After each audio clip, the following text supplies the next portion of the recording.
Tes plantes d'intérieur sont beaucoup plus intelligentes que ce que tu crois. Aujourd'hui, je te donne 10 raisons de me croire, peut-être 10 choses que tu savais pas sur elles. 1. Elles sentent quand on les attaque. Le pothos, par exemple, réagit quand ses feuilles sont attaquées ou très abîmées. Il libère des composés chimiques pour se défendre et alerter les plantes voisines.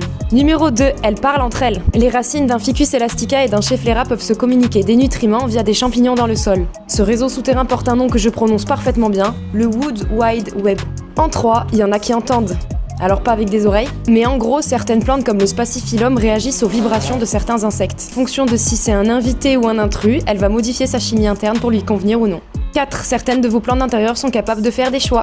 Un philodendron ne s'accroche pas au hasard. Certaines ont même une vrille comme un genre d'antenne parabolique pour scanner l'environnement. Grâce à ça, elles sont capables d'ignorer un support s'il est trop fin, pas assez solide, voire même contaminé. 5. Elles reconnaissent leurs voisines. Un haricot ou un monstera ne pousse pas pareil selon qui l'entoure. Certaines racines modifient même leur comportement en fonction de si c'est un cousin ou pas.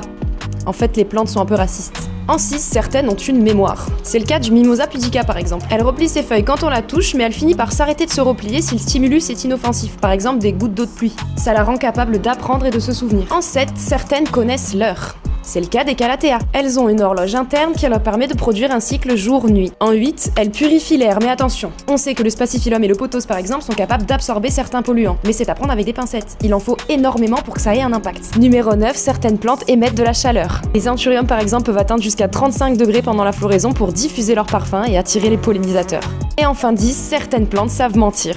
Il y a des orchidées qui fabriquent pas de nectar pour attirer les pollinisateurs. Du coup, elles ont une technique. Elles vont physiquement ressembler à la femelle de cet insecte et elles vont diffuser un parfum similaire à leurs hormones pour attirer les mâles. Les mâles vont venir bêtement se reproduire avec une fleur comme si c'était une femelle et repartir avec le pollen. Si jamais il y a des sujets que vous voulez approfondir, par exemple comme le Wood Wide Web qui est selon moi le sujet le plus intéressant de la liste, n'hésitez pas à me le mettre en commentaire parce qu'en fait je sais pas si ça vous intéresse.